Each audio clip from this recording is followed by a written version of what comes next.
함께 나누실 말씀은 신약성경 에베소서 1장 13절과 14절 말씀인데 오늘은 13절만 보겠습니다. 신약성경 에베소서 1장 13절 말씀입니다. 그 안에서 너희도 진리의 말씀 곧 너희의 구원의 복음을 듣고 그 안에서 또한 믿어 약속의 성령으로 인치심을 받았으니. 아멘. 이 시간 우리 하나님 앞에 손을 들어 인사하겠습니다. 성령의 인치심을 경험하게 하옵소서. 아멘. 코로나가 있으니까요, 이렇게 전화해서 교회 와서 예배 드리셔야 합니다 라고 하는 강건하심을 참 못하겠습니다. 왜냐하면 그렇게 얘기했다가 오셔서 혹시라도 여러분 방역에 걸린, 혹시 코로나에 걸린 분이 계실까봐 요즘은 교회 오세요라는 말도 함부로 못할 그런 시대가 되었습니다.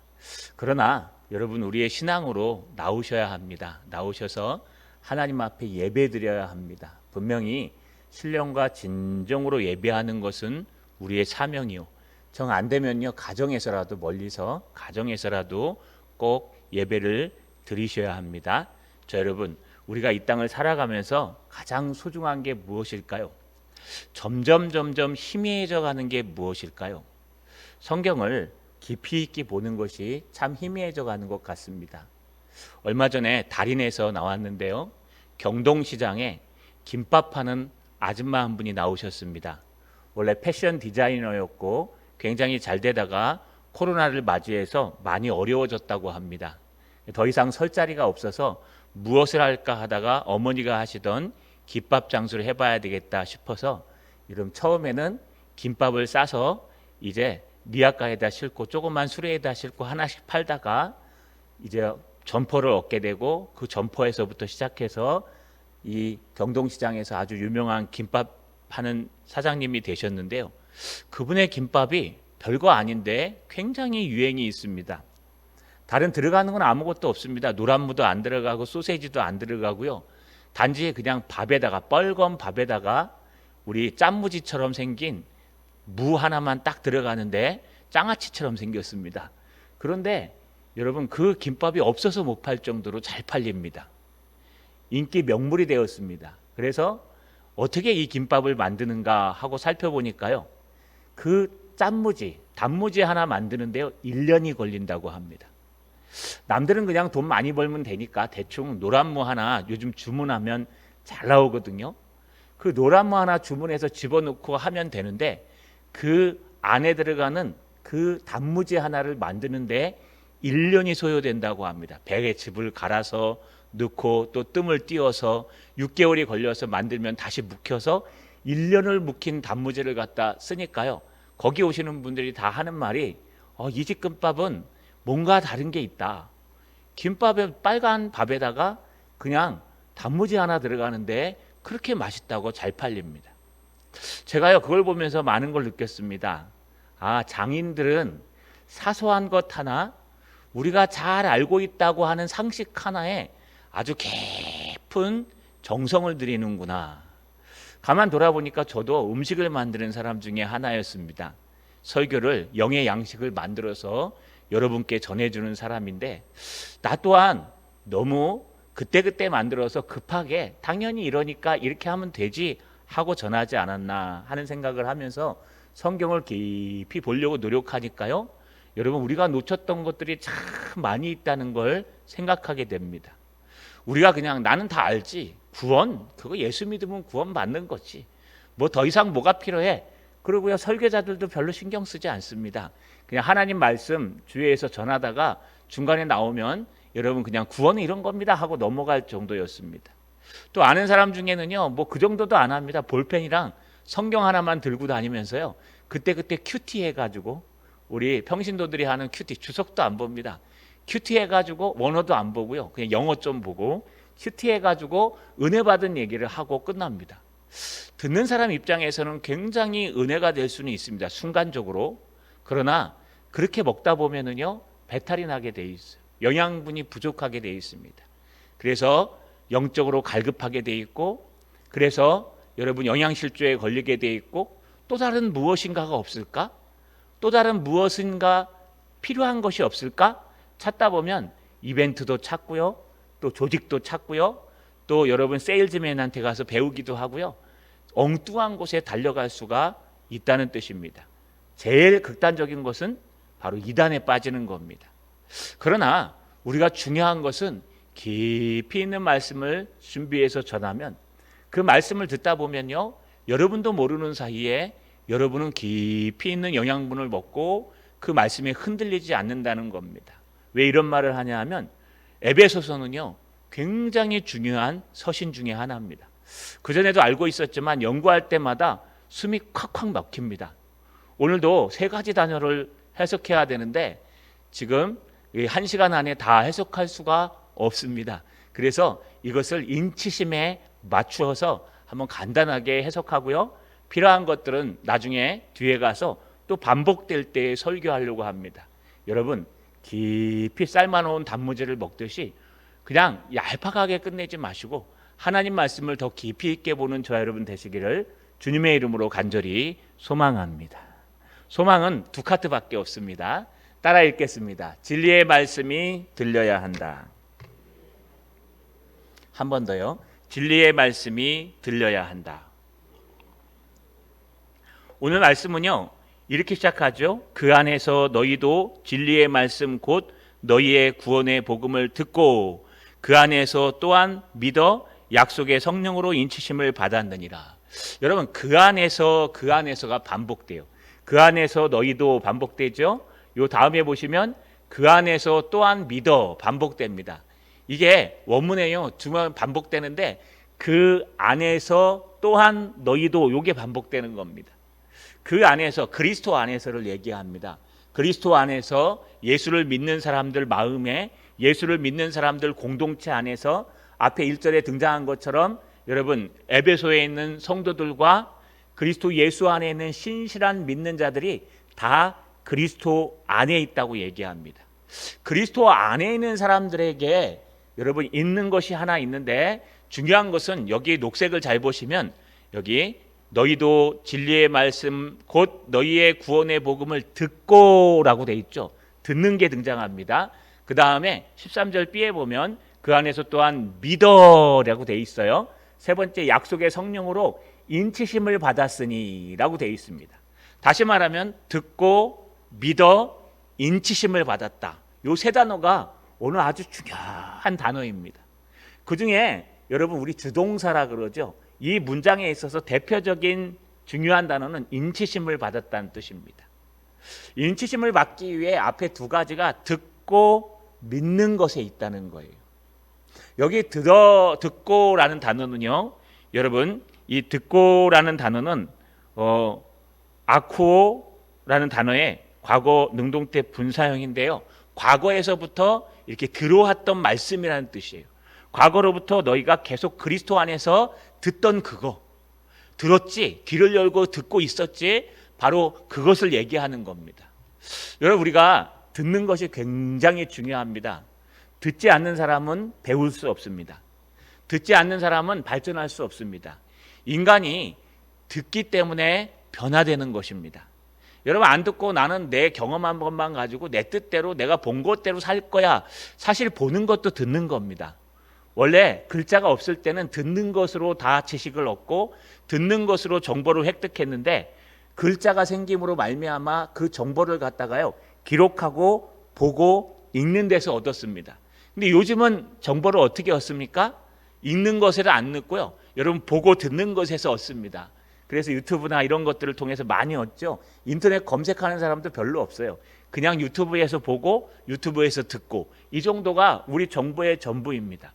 그러나 중요한 것은 이때 그런 건 없었습니다. 그렇기 때문에 그들이 가장 좋은 것은 하나님의 말씀 듣는 것, 정보를 듣는 데서 얻는다는 거예요. 그 안에서 너희도라고 할 때요.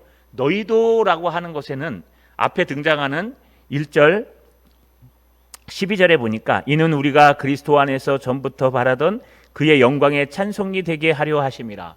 우리와 너희가 대조적으로 등장합니다. 우리라는 뜻은 1절에 등장하는 것처럼 사도들과 또 에베소에 있는 성도들과 또 그리스도 안에서 있는 신실한 하나님의 백성들을 얘기하는데, 특별히 너희라고 표현하면요, 이방 그리스도인들을 표현합니다. 유대적인 그리스도인들이나 이방인들이나 처음부터 유아 세례를 받은 사람이나 나중에 와서 믿는 사람이나 누구나 다 상관없이 중요한 것이 듣는 데서 시작된다는 거예요. 무엇을 듣습니까? 진리의 말씀을 들어야 된다는 뜻입니다. 진리의 말씀, 곧 너희의 구원의 복음을 들어야 한다. 들어야지만 너희가 변화된다. 들려야 한다는 뜻입니다. 들려야지만 너희가 변화된다. 이걸 우리가 주일 오후 예배 때 뭐라고 얘기했습니까? 여러분, 효과적인 부르심, 또 효력 있는 부르심이라 그랬죠. 주님께서 우리를 구원으로 인도하실 때는 여러분 그냥 막 인도되는 게 아니에요. 어느 날 몸이 아파갖고 막 기도하다가 그 병이 기적적으로 나았어요. 물론 가능합니다. 그렇게 해서 성령께서 치료하시기 위해 나올 수도 있어요. 근데 구태서 난 사람도 있어요. 여러분, 불교에 가갖고 내가 막 임신을 못해서 막 힘들어 했는데 정말 하나님 앞에 100일 기도를 드려서 임신한 사람도 있어요. 문제를 해결해요. 그러나 절에 가가지고요, 그 임신 바위에서 100번 뛰어내려서 임신한 사람도 있어요. 그러면 이 기적적으로 일어난 것을 가지고 정말 내가 구원에 대해서 얘기할 수 있을까요? 전혀 그렇지 않아요. 정말 구원에 대해서 참된 구원을 받는 사람들, 하나님의 부르셔서 하나님의 말씀 가운데 부르심을 받아 하나님의 자녀가 되는 권세를 얻고 천국 열쇠를 얻는 하나님의 백성들은 틀림없이 나타나는 현상이 있는데, 그것은 바로 진리의 말씀, 곧 구원의 복음을 듣게 된다는 거예요. 들려진다는 거예요. 그전에는 그냥 지나가는 말로 들었는데 어느 날 갑자기 저것이 나의 말씀이요, 내게 한 하나님의 음성이요, 내 가슴을 찢으며 내가 죄인임을 깨달으며. 여러분, 우리 유효적 부르심을 할 때 무슨 얘기를 했습니까? 우리 유효적 부르심 할 때 네 가지를 얘기했죠. 우리의 죄의 비참함을 깨닫게 한다. 말씀이 들리는 거예요. 들리면 비참함이 깨달아져요. 아, 내가 정말 죽을 수밖에 없는 죄인이구나. 왜냐하면 하나님의 진리의 말씀 속에는 너희가 죄인이요, 너희는 예수밖에는 소망이 없고 너희는 의인은 없나니 하나도 없기 때문에 너희는 구원받아야 돼. 그 죄를 용서함 받을 수 있는 길은 예수 그리스도의 십자가와 보혈밖에는 없어 라고 얘기하는 것이 들려지는 단계, 이게 효과적인 부르심, 또 유효적인 부르심, 또 유효적 소명, 또 여러분 뭐예요? 효력 있는 소명이라는 표현입니다. 이게 구원의 시작입니다. 여러분, 이런 말씀이 들리셔서 예수 믿으셨습니까? 아마 방법은 다를 수 있습니다. 그러나 틀림없는 것은 성령께서 우리 안에 들어오셔서 우리의 귀를 열고 우리의 눈을 열어야 부르심을 들을 수 있다는 겁니다. 성령이 아니고서는 예수를 주로 시인할 수 없기 때문에 우리가 아무리 좋은 말씀, 좋은 은혜라 그러고 막 귀를 기울여도 말씀은 좋다라고 얘기하지만 절대로 그것에 대한 구원의 여러분 그 갈급함은 생기지 않습니다. 최근에 여러분 인터넷으로 공부하신 안 믿는 분, 물론 이단이긴 하지만 그분의 말씀 이렇게 얘기를 들으면서요, 야, 그 말씀 좋더라. 뭐가 좋은데? 그러니까 다 세상 사는 게 그게 그거고 이게 이거니까 다 좋더라. 그래, 나는 자유롭고 싶다. 가만 보면요, 그냥 좋더라까지는 할 수 있어요. 왜냐하면 여러분 책 읽다가 눈물 흘리는 적 있죠? 소설책 읽다가 눈물 안 흘리십니까? 테스, 데미안 뭐 이런 것들 보면서 막 눈물 나시죠? 여러분, 이 눈물 나는 것, 왜냐하면 책에 있는 그 스토리가 주는 감동이 있습니다. 성경도 스토리예요. 그래서 성경 읽고 눈물 흘렸다 그래서 은혜 받은 거 아니에요. 성경은 책이기 때문에 성경도 읽다 보면요, 감동받을 수 있어요. 그렇다고 구원받은 건 아니에요. 성경 말씀을 듣고 그리스도의 복음을 듣고 내가 죄인임을 깨닫고 그 복음의 말씀이 갈급하게 내 심령에 와서 꽂히며 들려질 때, 말씀이 들려질 때 이것이 효과적인 부르심이요, 이것이 유효적인 부르심이고 이것이 하나님의 놀라운 은혜란 뜻입니다. 이게 어떻게 일어나느냐? 바로 성령께서 우리 가운데 임재하실 때 일어나는 일입니다. 할렐루야. 여러분 한번 생각해 보십시오. 내가 살아가면서 하나님의 말씀이 정말 나를 구원하시는 말씀이라고 깨달아지는지, 나는 정말 비참한 가운데 있는 사람이라고 느꼈는지, 또 내 마음에 그리스도 아니면 안 된다는 확신이 들고 있는지, 또 우리의 삶을 변화시키는 그런 말씀들이 들려지고 있는지, 듣는 것에서 시작합니다. 여러분, 믿음은 들음에서 나고 또 들음은 그리스도의 말씀에서 나느니라 라고 말한 것처럼, 복음에서 나느니라, 우리가 복음의 말씀을 들어야지만 하나님의 부르심에 합당한 삶이 된다는 뜻입니다. 이것이 없이 시작하면요, 잘못된 신앙일 수가 있고, 칼빈은 이것을 냉종이라고 표현합니다. 나는 분명히 암이 낫고 나는 분명히 문제가 해결돼서 하나님이 나를 도와주셨어. 그거 하나님이 안 도와주실 수도 있다는 거예요. 사단도 얼마든지 도와줄 수 있고, 여러분 뭐 바위도 얼마든지 도와줄 수 있고, 저절로 되는 것 착각할 수도 있어요.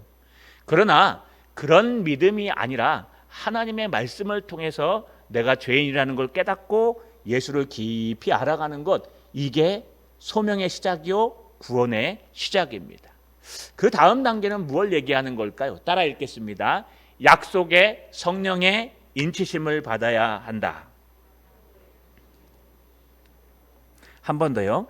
약속의 성령의 인치심을 받아야 한다. 또 두 번째 과거분사가 등장하는데요. 13절에 그 안에서 또한 너희도 믿어라는 단어입니다. 믿어. 이 믿는다는 단어가 피스티오라는 단어를 쓰는데요. 여러분, 이것도 과거 분사형, 능동태 분사형이에요. 다른 말로 얘기하면 이제까지 믿어왔던 것, 그래서 너희가 늘 들었고 그것이 들려지기 시작했을 때 다음으로 일어나는 게 어떤 현상이나 믿어진다는 겁니다. 여러분, 하나님의 말씀이 들려지고 난 다음에 우리는 하나님의 말씀이 믿어져야 돼요. 자, 하나님의 말씀이 들려질 때 내가 죄인임을 깨닫고 나의 비참함을 깨달으면 내 마음이 어떨까요? 나 죽을 수밖에 없는 죄인이구나. 그럼 회개하게 되겠죠. 하나님 죄송합니다. 내 정말 죽을 수밖에 없는 죄인입니다. 여러분, 회개하죠? 회개하고 끝나면 안 돼요. 그건 후회예요. 그 다음에 등장하는 게 뭐냐? 그래서 나는 오직 예수밖에 없습니다. 나에겐 소망이 없고 예수가 나의 소망이요, 예수가 나의 길이요 진리요 생명입니다. 예수 그리스도로만 구원을 얻을 수 있습니다. 예수 그리스도가 나의 모든 것입니다. 값없이 주시는 하나님의 은혜 감사합니다 하고 예수를 향해서 나의 몸을 비틀어서 그를 신뢰하고 믿고 나의 구주로 영접하는 것, 이것이 뭐냐 하면요, 여러분, 믿어라는 단어에 들어가는 거, 피스티오. 다시 말해서 믿게 되면 어떻게 됩니까? 여러분, 회개하고 믿게 되면 이제 드디어 우리 안에 신앙이 생기기 시작하는 겁니다. 그래서 하나님 입장에서는요, 우리에게 성령을 주셔서 성령이 귀를 열어서 하나님의 말씀을 듣게 하시고 보게 하시고 또 알게 하시고 깨닫게 하셔서 죄인임을 깨닫게 하시고, 두 번째는요, 그 깨닫게 하신 걸 통해서, 말씀을 통해서 오직 예수밖에 없다는 것, 방향을 돌려서 예수를 바라보게 되고 나의 몸에, 나의 마음의 중심에 예수 그리스도를 올려놓는 것, 그분을 믿는 것, 그분을 신뢰하는 것, 여러분, 이렇게 회개하고 믿는 것. 하나님 입장에서는 우리에게 말씀을 들려주시고 그 말씀을 통해서 돌이켜 다시 하나님께로 돌아오게 만들지만, 우리 입장에서는요, 하나님의 말씀을 듣고 내가 비참함과 죄인임을 깨닫고 다시 돌이켜 하나님께 소망이 있음을, 빛 대신 예수 그리스도를 영접하고 받아들이고 그분을 붙드는 것, 여러분, 회개하고 믿었다 그래서 이것을 한자어로 회심이라고 얘기합니다. 하나님의 일이 일어나면 우리에게 동시에 반응이 일어납니다. 이 반응이 회심이에요. 회심. 그래서 우리가 제자 훈련할 때 물어봅니다. 언제부터 예수를 믿으셨습니까?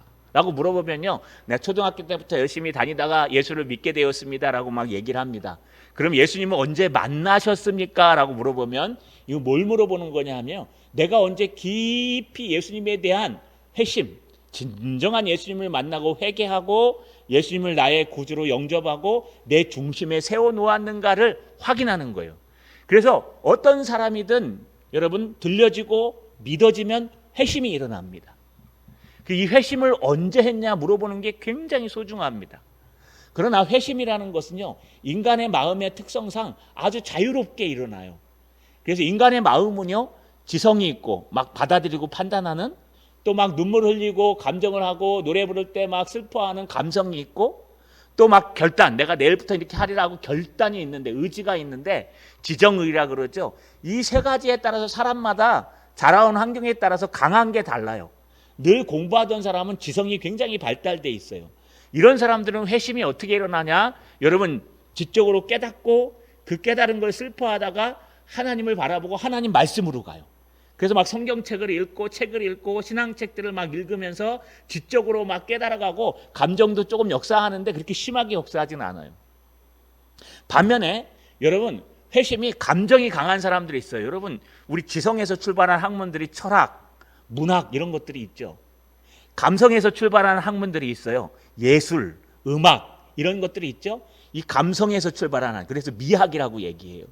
여러분, 이 감성이 아주 뛰어난 사람들 있죠. 찬양 잘하고 하시는 분들, 감성적인 분들, 이런 분은 지성이 약간 감성이 더 강하기 때문에 회심할 때 어떻게 회심하느냐? 떼굴떼굴 굴러요. 왜냐하면 막 뜨겁게 막 감정으로 와야 돼요. 막 감각으로 와야 돼요. 그래야 믿기 때문에 똑같은 회심의 역사가 일어나는데, 어떤 사람들은 하나님의 말씀이 들려져서 죄가 깨달아지고 슬퍼하고 통곡하며 오직 예수밖에 없다는 것을 감정으로 표현해요. 막 감정으로 막. 그래서 막 여러분 불을 받았다 그러고 기도원에 가서 떼굴떼굴 굴렀다 그러고 막 날아갔다 그러고, 이런 건 다 감성이 뛰어난 사람들이 회심할 때 그렇게 일어나는 거예요. 의지가 뛰어난 사람, 아주 의리력이 강한 사람은 회심을 어떻게 할까요? 생활로 해요. 생활로. 갑자기 하루아침에 바뀌어가지고 막 새벽 기도를 나오지 않나? 하나님 말씀을 몇 동 한다 그러지 않나? 여러분 막 술을 끊고 담배를 끊고 하나님을 믿는다 그러지 않나? 이거는 행동이 강한 사람들, 의지가 강한 사람들이에요. 이거 다 한묶음으로 하면 회심의 방법이지, 이게 어느 게 진짜라고 할 수 없어요. 다 사람의 성격에 따라서 회심이 일어납니다. 특히 모태신앙들이 회심이 굉장히 어렵죠. 모태신앙들의 회심은 언제 일어나는지도 몰라요. 왜냐하면 늘 습관적으로 해왔기 때문에 삶을 바꿀 필요도 없어요. 늘 주님을 찬양해 왔기 때문에 뭐 갑자기 찬양을 할 필요도 없어요. 늘 하나님의 말씀을 들어왔기 때문에 늘 듣는 말씀이에요. 그런데 자기가 죄인임을 깨달아요. 그래서 그런 사람들은요, 여러분 바이러스가 잠깐 지나간 것처럼 그냥 회심도 그냥 얄팍하게 하고 지나가는 것 같아요. 하지만 안 믿는 사람에 비해서는 엄청나게 강한 회심이에요.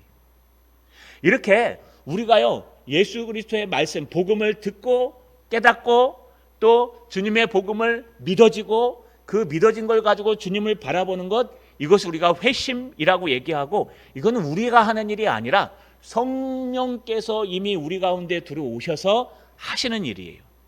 그렇다면 또 하나 여기 등장하는 약속의 성령으로 인치심을 받았으니 하는 인치심은 뭘까요? 오늘 이것에 대해서 많은 논란이 있습니다. 여러분, 약속의 성령으로 인치심을 받았다. 여기 중심은 인치심을 받았다는 거예요.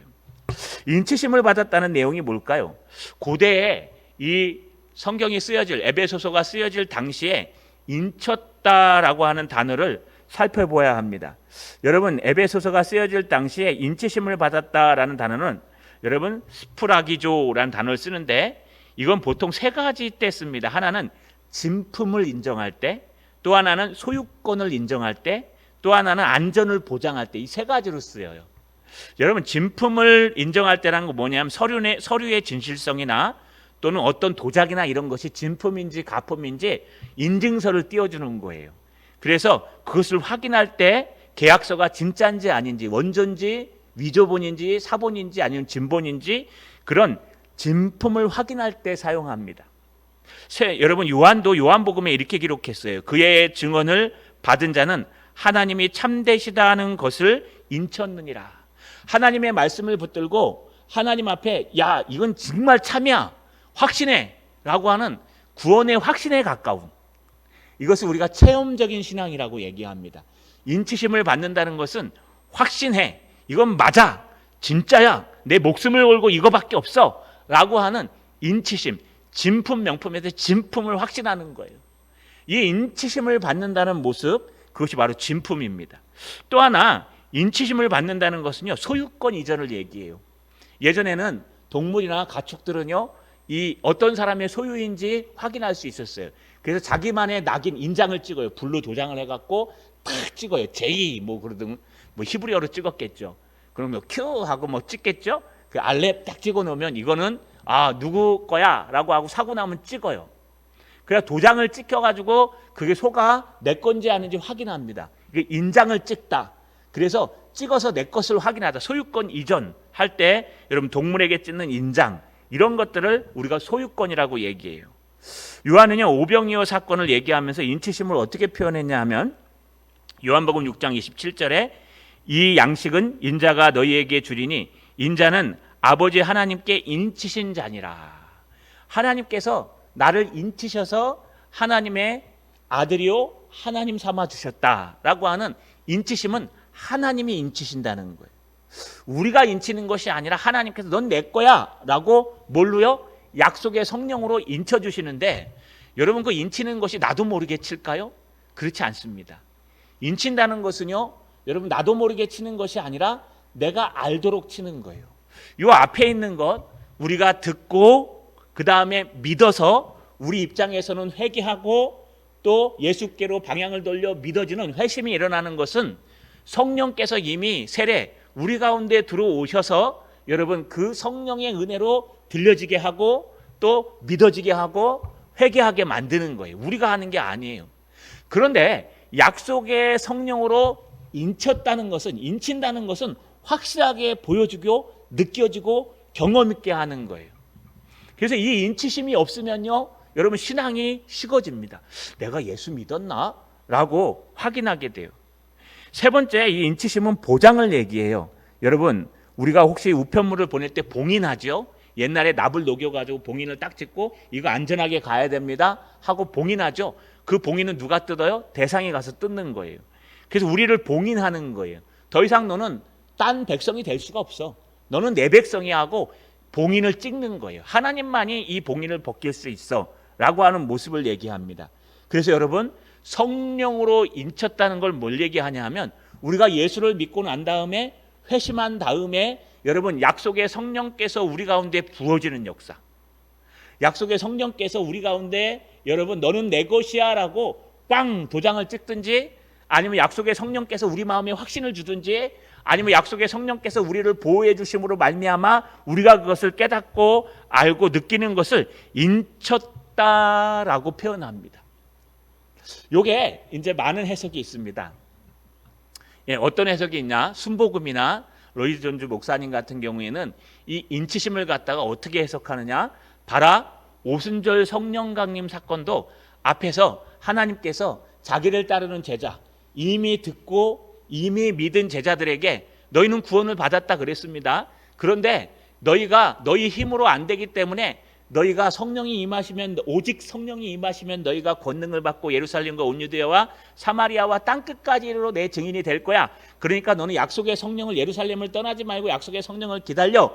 그래서 오순절 성령 강림 사건이 일어나고 난 후에야 베드로가 설교자가 되고 여러분 그들이 다 목숨을 건 사역자가 되고 복음이 증거됐어요.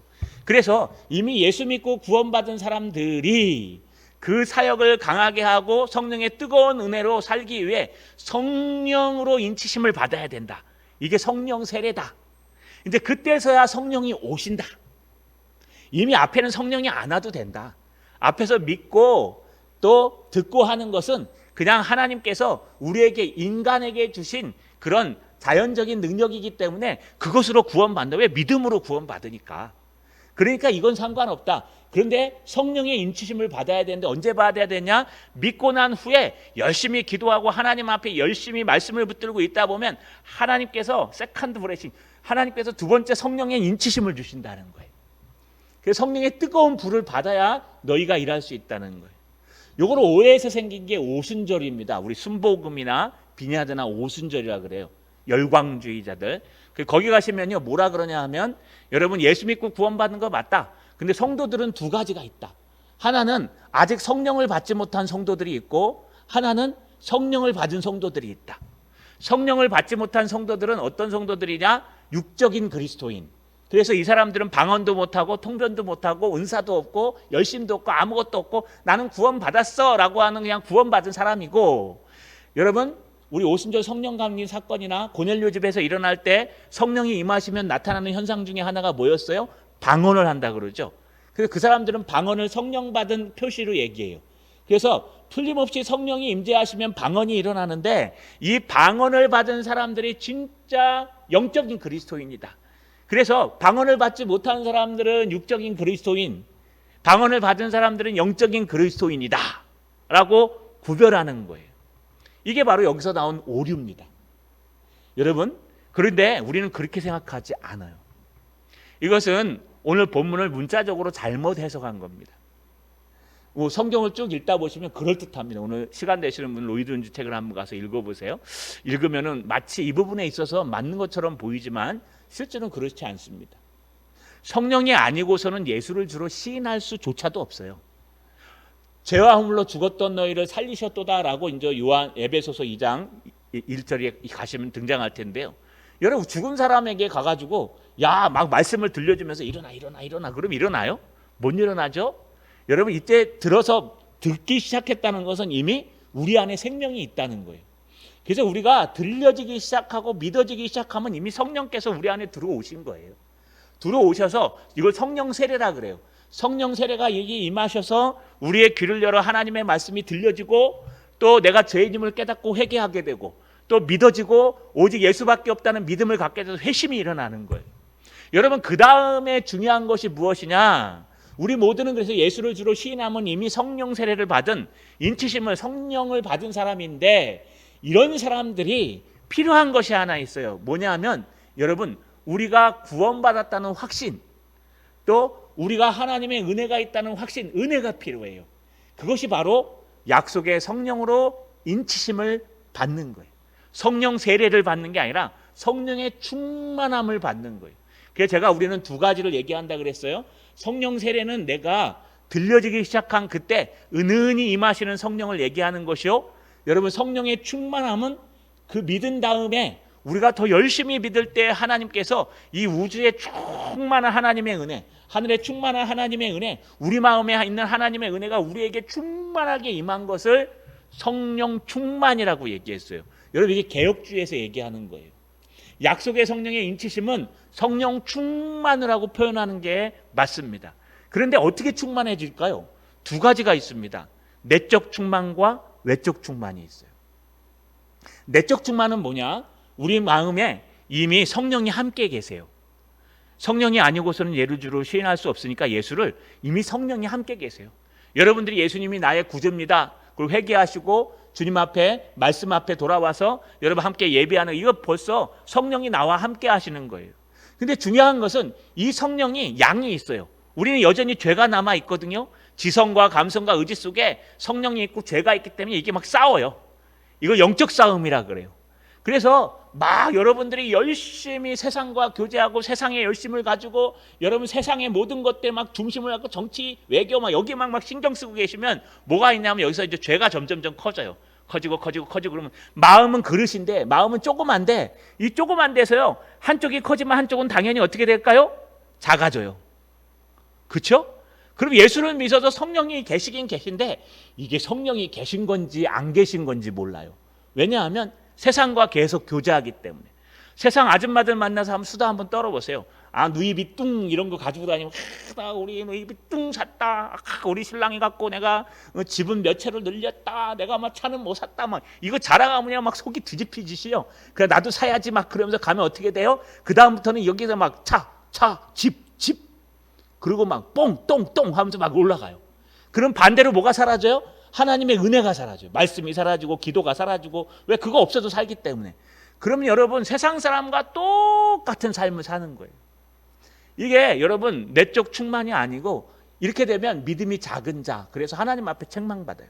그런데 늘 어디 있든지 간에 말씀을 생각하고 늘 어디 있든 간에 말씀을 암기하고 찬양하고 늘 하나님과 교제하다 보면요 점점 뭐가 커져요? 성령이 커져요.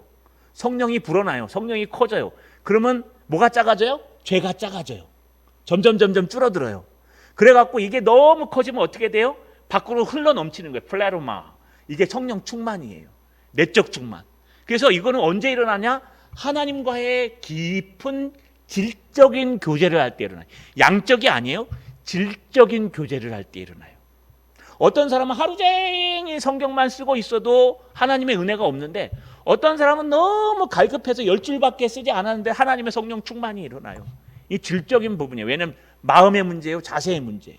그래서 이거는 하나님과 교제할 때 말씀으로 하나님의 음성을 듣고, 여러분 기도로 하나님 앞에 얘기하고, 찬양으로 하나님 앞에 영광 돌리고, 하나의 은혜의 방편인 예배를 드릴 때 우리 마음이 성령에 충만해져서 내가 입만 툭 건드려도 하나님의 은혜가 나오고 찬양이 나오고, 내 손만 딱 건드려도 봉사하는 일 손이 나오고 열심히 있는 손이 나와요. 이게 성령이 내적 충만이에요. 이 충만은요 어디 가든지 일어나요. 여러분의 습관 가운데 있기 때문에 여러분들 사막 한가운데 갖다 딱 집어던져놔도 성령 충만이 혼자 막 일어나요. 그런데 외적 충만이 있어요. 외적 충만은 골로새서에 보면 우주 모든 만물 가운데 성령이 운행하세요. 그래서 성령이 이 우주 만물 가운데 충만하게 계세요. 이 충만하게 계신 성령께서요 어느 한때에 하나님의 주권적인 은혜로 우리 가운데 확 들어오는 거예요. 어떤 분위기라고 얘기할 수는 없지만, 여러분 기도원 같은 데 가서 왜 옛날에 기도했습니까? 기도하는 데 가면요 나도 기도하게 돼 있어요. 그러다 보면 은혜 받는 거예요. 제가 늘 얘기하죠. 정말 기도원에 가자고 한 친구가 은혜 받아요? 여러분 억지로 잡혀간 친구가 은혜 받아요? 억지로 잡혀간 친구가 은혜 받아요. 왜? 생각지도 않고 갔는데 갑자기 은혜가 임해서. 이렇게 교회가 기도하는 분위기가 되고, 우리 분위기가 하나님의 말씀을 읽는 분위기가 되고, 우리 분위기가 예배드리는 분위기가 되면은요 점점 나는 신앙이 없는데 이 분위기를 따라가면서, 이 습관과 환경을 따라가면서 내가 안 하면 안 될 것 같아요. 그래서 막 하다 보면은 나도 모르게 신앙이 자라나고 은혜가 자라나고, 성령께서 주권적으로 그곳에 임하시면 그냥 외적에서 그냥 들어오는 거예요. 난 준비가 안 됐는데 성령께서 확 들어와서 때로는 방언도 하고, 때로는 은사도 받고, 때로는 하나님 앞에 헌신을 작정하기도 하고, 이걸 외적 충만이라 그래요. 외부로부터 들어오는 충만. 그게 제가 늘 얘기하는 게, 우리 목자들에게 얘기합니다. 꼭 예배에 나오세요. 왜냐하면 여러분 몇 명만 열심히 나와도 돼요. 우리 새벽기도가 요즘 살고 있죠. 조금 또 주춤하지만 우리 교회가 새벽기도 그래도 많이 오는 편입니다. 여러분 왜 그런지 아세요? 예, 제가 죄송합니다. 이거 속된 말일지 모르는데 죽순이 죽돌이 때문에 오는 거예요. 죽순이 죽돌이가 뭔지 아세요? 여러분 옛날에 만화집 가시면요, 우리 대학가에 가시면 만화를 해요. 그래 만화를 봐요 한 번씩. 대학가의 만화집은 영화도 같이 보여줍니다. 그런데 거기 죽순이 죽돌이들이 있어요. 그냥 학교만 끝나면 거기 와서 앉아 있는 거예요. 근데 아저씨가 절대 내쫓지 않아요. 막 서비스를 줘요. 더 오라고. 얼마 팔지도 않아요. 놀다 가는데도. 왜 그런지 아세요? 사람이 많으니까 다른 애들이 들어와요. 그게 장사가 되는 거예요. 장사랑은 달라요. 여러분 미용실 가시면은, 미용실 하신 분도 계시군요. 잘 되는 미용실 특징이 뭐예요? 사람이 많아요. 지금은 안 되지만 코로나 때문에 사람이 많아갖고 늘 놀러 오는 사람들이 있어요. 그러니까 지나가다가 들리고 하면은요 그 집이 잘 되는 것 같아요. 그럼 사람들이 들어와요. 아무도 없는 곳에 안 들어갑니다. 왜 그럴까요? 그 죽순이들이 있어서 그런 거예요. 신앙도 마찬가지예요. 여러분 어디다 한 번 오시는 분도 중요하지만 늘 오시는 분들이 계시면요 그분을 통해서 사람들이 도전을 받는 거예요. 그래서 나도 가야 되겠구나. 우리 목자들이요 예전에 새벽기도 붐이 한번 일어났었어요. 이게 막 목자 중에 새벽기도 오시는 분이 점점 많아지니까, 아이고 나 이거 새벽기도 안 가면 안 되는구나. 그래 발표할 때 아이고 딴 분들은 다 새벽기도 나오는데 나는 못 나와서 죄송합니다 그러고. 근데 어느 순간인가 한 명이 나는 못 나갑니다 하고 안 나가 버리니까요. 안 나가도 되나 보다 하고 다른 사람도 안 나가요. 그러면 여러분 수요 예배고 금요기도회고 새벽기도회도 안 나오게 돼 있어요. 그래서 항상 이 주축이 중요한 거예요. 주축이. 하나님 여기 복 주시고 기둥이기 때문에 안 쓰러뜨리셔요. 여러분 이게 우리의 신앙의 모습이에요. 그렇기 때문에 이 분위기가 굉장히 소중한 신앙의 분위기. 여러분 신앙의 은혜의 분위기. 그래서 금요기도회 오면 하나님 앞에 기도해야 된다. 그래서 금요기도회에 막 와야 돼요. 수요예배 오면 고리적으로 냉철한 하나님의 말씀을 듣는다. 수요예배 와야 돼요. 목자들이 먼저 와야 되고 중직자들이 와야 되고, 중직자들과 목자들이 앉아있으면 그 다음부터는 오는 사람들은요 왔다 갔다 해도 상관없어요. 절대 교회는 안 흔들려요.